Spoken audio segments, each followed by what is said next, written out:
everybody, got another review for you. This time we got something a little off the beaten path. This is the PlayStation Optimus Prime. Not really sure what exactly to make of it. It seems like a complete kind of one-off thing, completely unto itself. There is a Megatron that is a Genesis, which is kind of strange, but I don't really have the love for Genesis like some people do. Not like I do with PlayStation, so I decided I'd get Optimus here instead. So here he is inside the package. Kind of nice. It's got the magnet closure on there. Let's get a closer look at him. Get this harsh light off of him. And I'll say my first impression of him when I seen him is that it's smaller and slimmer than I was anticipating. Not bad. Most Transformers don't look great in the package, honestly. You kind of have to take them out and pose them a little bit, and they look a little better. But first blush, he's a little smaller than I was anticipating. I was kind of surprised. So here's the packaging. It's almost completely in Japanese. I can't really make out any of this. So PlayStation, I believe, has had some kind of anniversary recently, but Transformers I think has their 30th anniversary this year, or maybe it was last year. I think it was this year. Last year. So some of the 30th anniversary stuff that came out was a little interesting, but this is one of them, and so is the Genesis Megatron.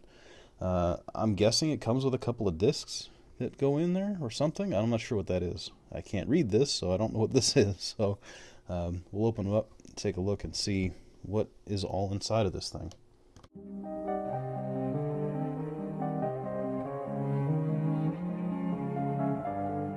Alright, so I figured I'd work backwards here and transform him from the PlayStation into Optimus. So he comes with a couple of games. These are just plastic, piece of plastic, but I guess this is Hot Shots Golf. And this apparently is like a game magazine disc, a Japanese PlayStation magazine on a disc. Doesn't really bear much meaning outside of Japan, but it's nice little extra. So the games are designed to go inside of Optimus. So the PlayStation itself is actually pretty small. I'll have a size comparison here in a minute, but that fits in there pretty well. The problem is that the lid doesn't close with the disc in it. It takes up space that the little kibble here needs to go into in order for the lid to close. So that's about as far down as it's going to go, unfortunately. But I guess if the disc is in it, then I guess you might want to display it like that with a disc in it. The disc is also kind of out of scale for how big a PlayStation is, but given that this thing transforms into a robot, scale is a luxury that they probably couldn't afford. So nice little extra. They probably could have been a little smaller, but that's nice. So he comes with those. This little disclaimer, and as best I can tell, I think what this says is that the pictures that are in the manual are for a prototype, and that the final product might vary.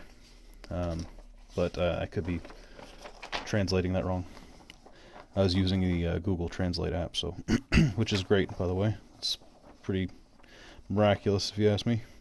Anyway, here's the instruction sheet. There's nothing on the back side. It's just blank, but basically tells you how to transform him from Optimus to the PlayStation. So there's that. It's pretty much entirely in Japanese, so just have to go off of the pictures. So here he is. Now, just to get an idea of how big this PlayStation is, I wanted to use something that people watching this would definitely recognize for scale.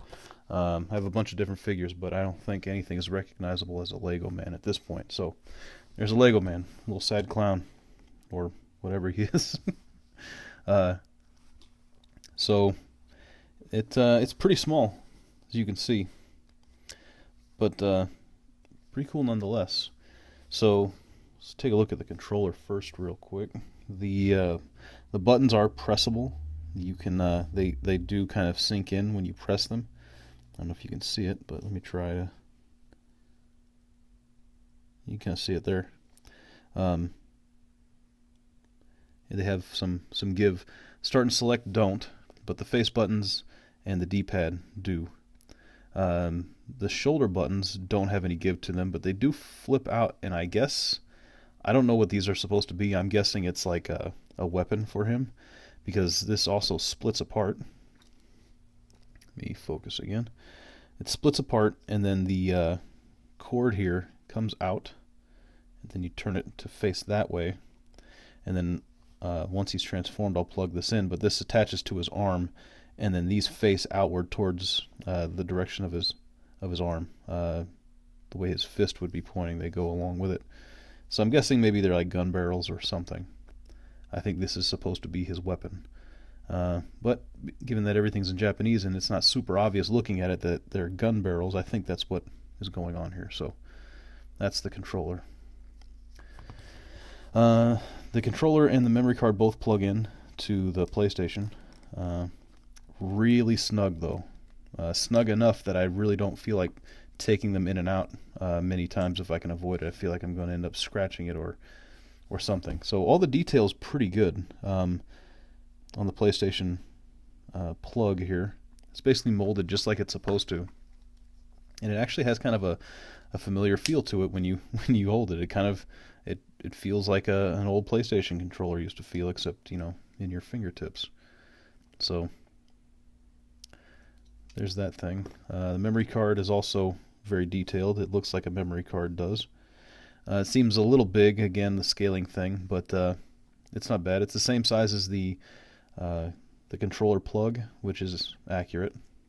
So it's in scale with the controller, but the controller's, I feel like, is a little, I don't know, maybe a little on the large side. I could be wrong. It's been a while since I looked at an original PlayStation, to be honest. But they look good together, certainly. And it's got it's got a label in the back. I would imagine this is just what it says on a memory card, basically the warnings about, I don't know, whatever it is.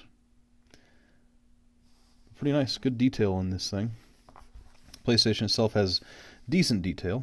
I mean, all the seam lines from the transformation kind of make it a dead giveaway that this isn't a PlayStation you're looking at, but the emblem in the chest, what turns out to be his chest, and on the lid here, look nice. It's like inlaid inside there, just like it was on the PlayStation itself.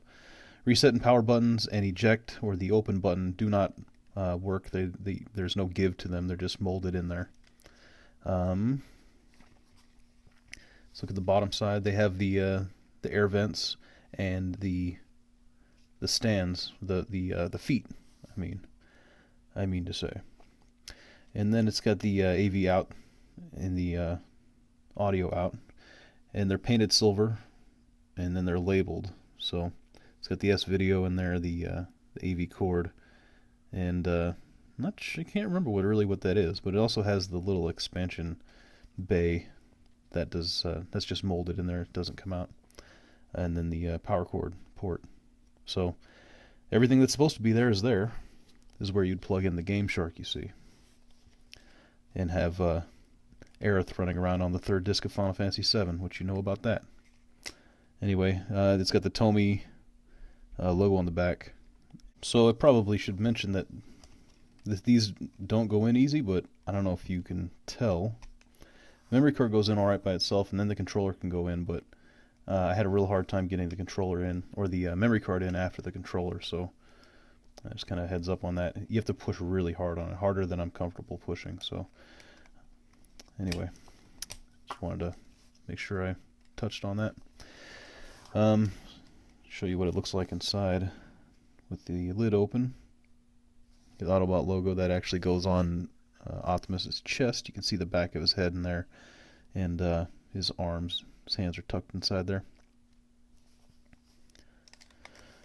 So all in all, pretty cool. It's another one of these dilemmas where I'm not exactly sure how I want to display this thing, because all my Transformers are in robot mode, but when one of them is a PlayStation, you kind of want it to be the PlayStation, but what are you going to do? Alright, so I'm going to go ahead and transform them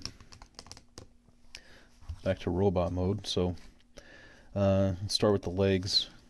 So all of these fit together. The legs and the arms basically form the four halves, or the 4 quarters, I mean, of the PlayStation. So you just kind of unhook everything like you normally do with a transformer, and the legs unfold. So these are the legs. Turn the legs around, bring up his little crotch piece here. And the feet were probably the trickiest part of this. It's not bad, but so you flip the feet around here. Kind of press on the corner, and you kind of have to swing them out. That's what you're supposed to do first. You swing these out, and then you can move the feet around. Just do that, and then the feet face 180 degrees the other way. So you get them out like this, flip them around like that. Alright, then the knees close up like that, and then you lift this up as like a knee pad. Not really sure why they included that part of the transformation, but they did. It's an extra little detail for robot mode, which is nice. Some of these joints are really tight, some of them are not tight at all. Some are looser than others, but all in all, none of them are really all that loose, honestly. This also collapses down once you get it set, so the legs don't have any more give, and the feet won't move. This one little bit right here locks kind of everything in place, so that the leg from the knee down to the ankle is like one solid piece without much movement in it at all. So that's cool. His skirt here lifts up just like on like a Gundam figure. The backside doesn't lift, I don't believe. It looks like it might, but I don't think it does. He's got, for articulation, he's got ball jointed feet that really don't have much range of movement due to the mold. I feel like they could have probably extended that peg down a little bit, or maybe allow it to pull down after transformation, so you get a little bit more pivot to it, because there's really not any pivot at all. This one's not too bad. Maybe it depends on the position of this little piece here. It's really not much there as far as pivot goes. So single hinge on the knee. He's got a swivel upper thigh and another swivel forward and back, and in and out on the hip. Alright, so moving up here, let's see, let's start with the lid here. The lid and back kind of lift back like this, and then the head can come out at that point. Kind of slip underneath that hole, and then this comes down. Well, getting ahead of myself. You can pull the arms down from this point, just like that, and then these pieces rotate, and this part, they're designed to, you kind of twist them 90 degrees like that, and then the rest of this kind of comes loose. It's got a double hinge here, so you have a little bit of play there. You kind of collapse it once you have it folded up like this here. Alright, so that's supposed to sit like this, although I don't know if it's just mine or what, but there's a little tab right here, but they don't really clip in, so this is kind of in a constant floppy state like that. That's not really great, but alright, then these can rotate like this. His fists come out like a lot of different transformers. Uh-oh. There we go. No articulation in the hand at all. It's a closed fist. It's sculpted well enough, but there's nothing. You can't put any accessories in his hand. There's no peg hole or anything like that. So, as far as his articulation goes here, he's got the hand that swivels, and due to transformation it can bend out, but not in. So that's less than desirable. If it could bend in, you get a little bit more posability out of it. Oh, well, there's a little bit of bend in. Not a ton, but enough. So that's nice. Do this on the other side. 90 degrees up like that. Like this. And that goes out. Alright, so fold this the rest of the way down. And unfortunately there's no way to secure this chest flap. This one or the whole thing, there's nothing to attach it to, unfortunately. So you kind of have to make do. Given that kids probably aren't going to be playing with this, this is pretty much a collector's item if there ever was one. It's not a big deal. When he's sitting on the shelf, it's not going to affect you. I'm not sure exactly how this chest is supposed to go. I'm pretty sure like this is the preferred way, but you can fold it all the way like this. So I guess this is just going to be a matter of preference. I kind of like it like this, a little askew. Alright. So he's got the most of his articulation in his arm is all due to transformation, except for the kind of the bicep swivel up here. It also will extend out just on the top side of that, but the shoulder really doesn't have any articulation in it. The cover around it does, but the shoulder itself doesn't. Only where this arm attaches inside, you kind of see there.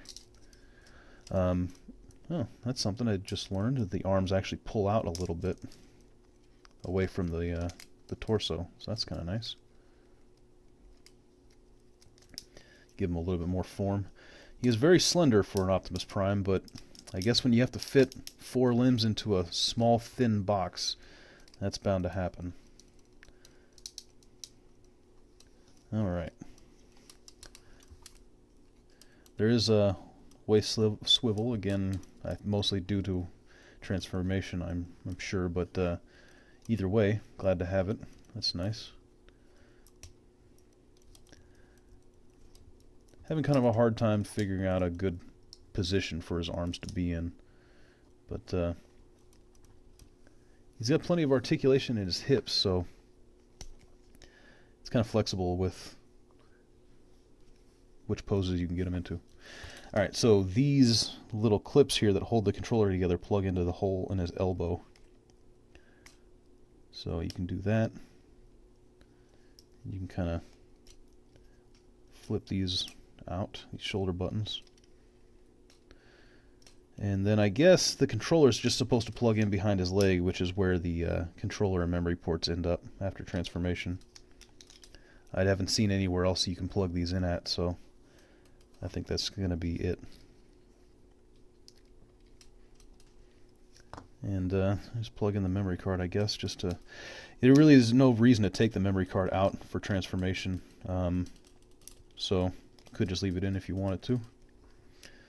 Alright, and the other one here, flip out these shoulder buttons,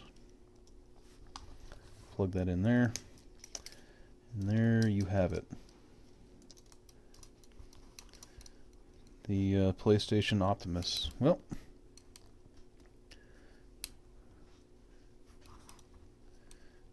I guess a little more slender than I would have expected. That's really my only complaint with him. He's a little on the small side and a little slender, but all in all, very cool.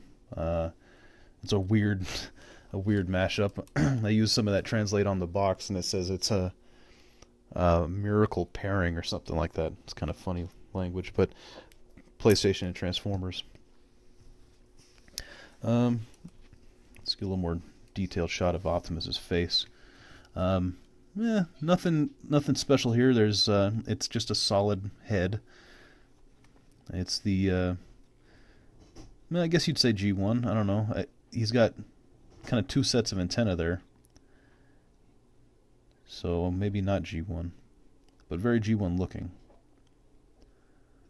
I'm not sure if that's from a specific time in Transformers, like Armada or something like that, but either way, it looks pretty good. And it seems like his head is maybe... So there's some back and forth for the transformation, and then his head's on a ball joint. And there's a decent range of movement there.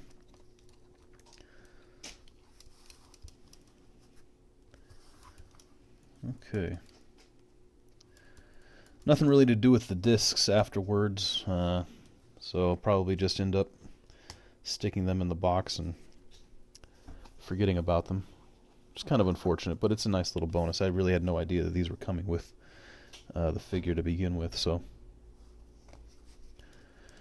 Anyway, before this video is way too long, I'll go ahead and wrap it up. This is the PlayStation 30th Anniversary Optimus Prime. Thanks for watching. The next one, I'm actually going to do another Transformer review, so stay tuned for that. We're kind of in between Bishoja right now, so kind of just trying to find time to review all the things that I collect besides that. So stay tuned, subscribe, check out my other videos, and I'll see you on the next one.